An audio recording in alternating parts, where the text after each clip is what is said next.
Yahoo Mail login problem. So if you're facing a problem with Yahoo Mail login, then what you need to do is you need to open up your settings at first.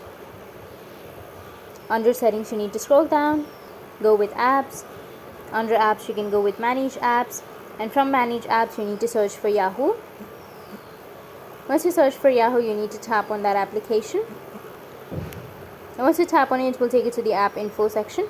Under app info, you will have clear data, which is on the bottom right. You need to tap on clear data, and then tap on clear cache, tap on OK, and you need to also go with clear data or manage space, and then clear all of your data that you have on your Yahoo. Once you've done that, you can go and try to log into your account, but if that doesn't work, then you can just simply go and uninstall the application. Once you uninstall it, you need to again go with your Play Store.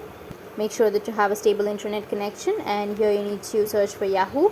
And once you've searched, you need to just install it again, and after installing, go and log into your account, and it will fix your problem. That's it, and if you have any questions, feel free to comment below. Thanks for watching.